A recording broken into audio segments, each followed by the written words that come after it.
Welcome, Namaste, it's Marcus again, and I haven't done a talk for a while, a video.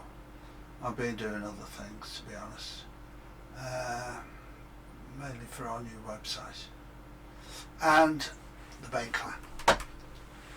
And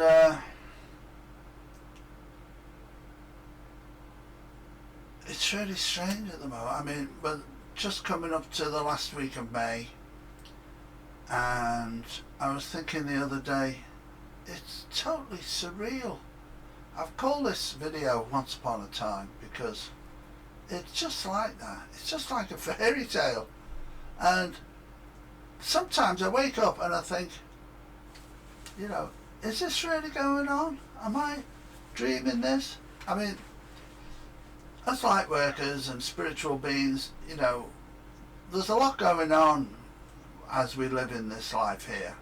So we don't really understand what we're doing.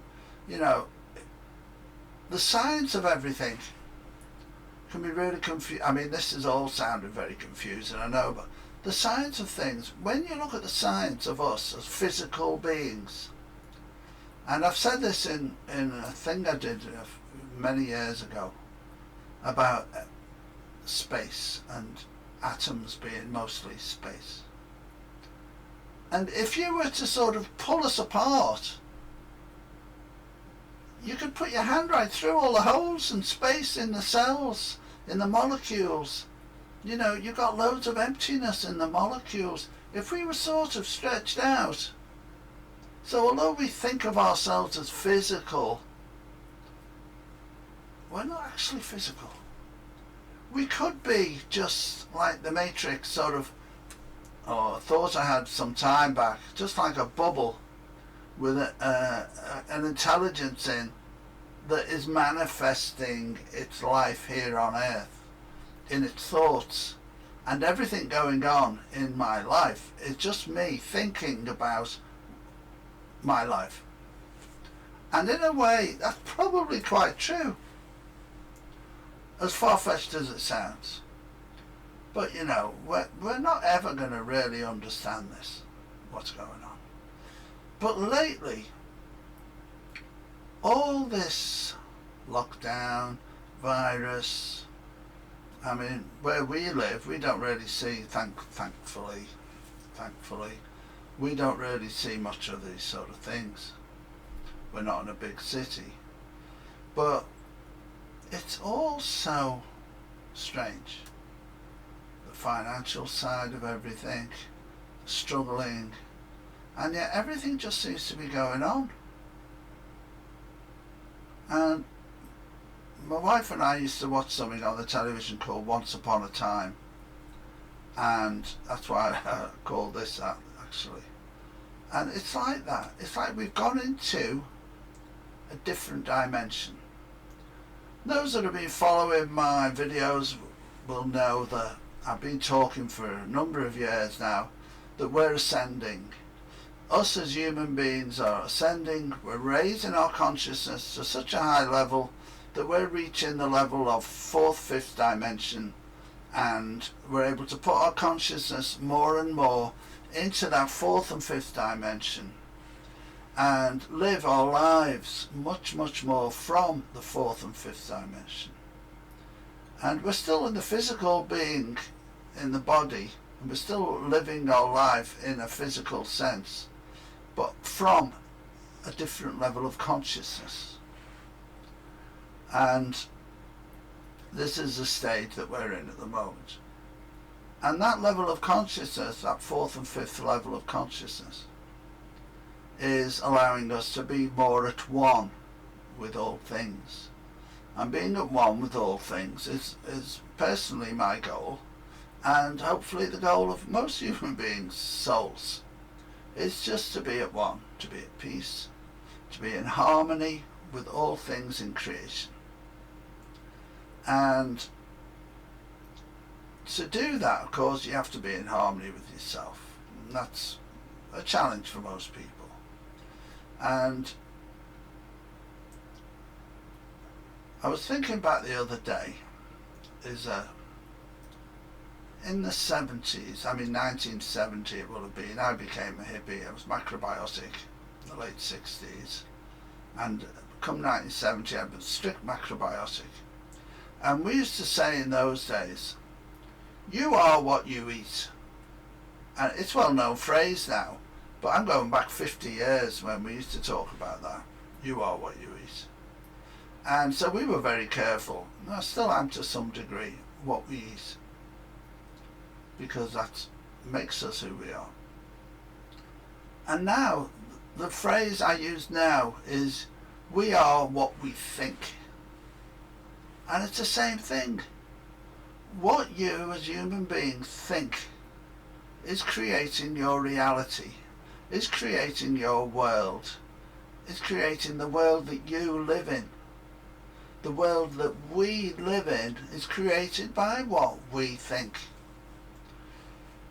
So when we start filling the ether, the world, our thoughts fill the world with negativity, worry, stress, fear of catching the virus, fear of giving it to other people, fear of dying, fear of having no money, fear, when we start doing that, I'm not saying you can't help but do it the way things are, but when we do that, what happens is we're making all the situations that cause these things worse.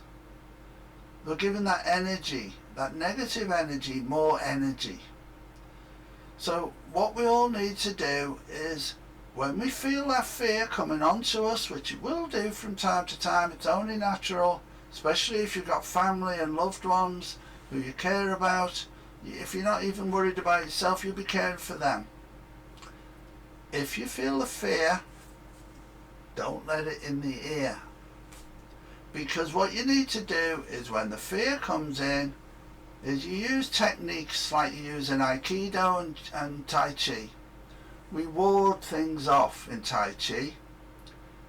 We become harmonized in Aikido with what's coming towards us, and we gently, with a little bit of energy, same as in Tai Chi, we deflect it away from us so it becomes nothing.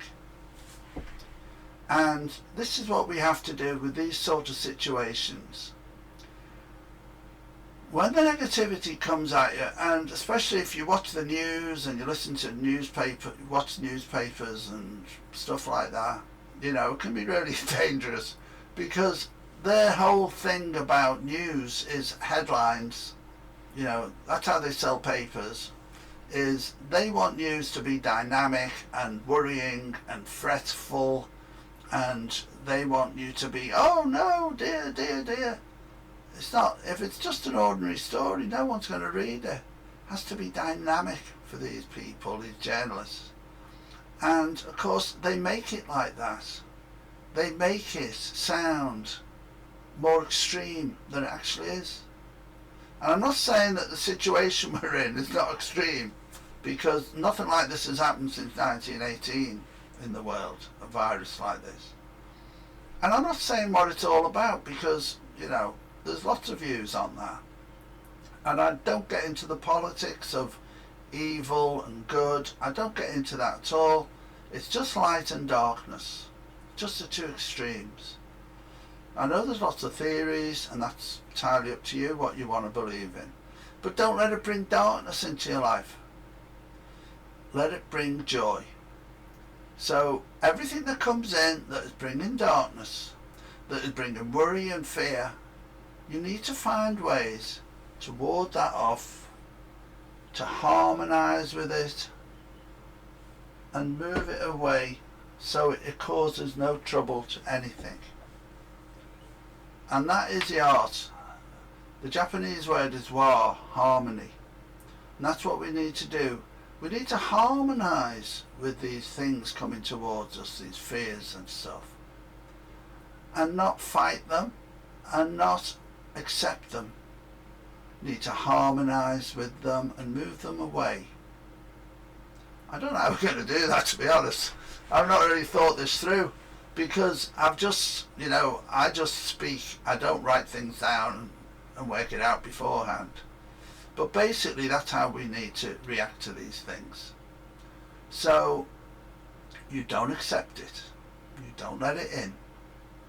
You move it elsewhere, and by doing so you make it smaller and lesser and no trouble for anybody.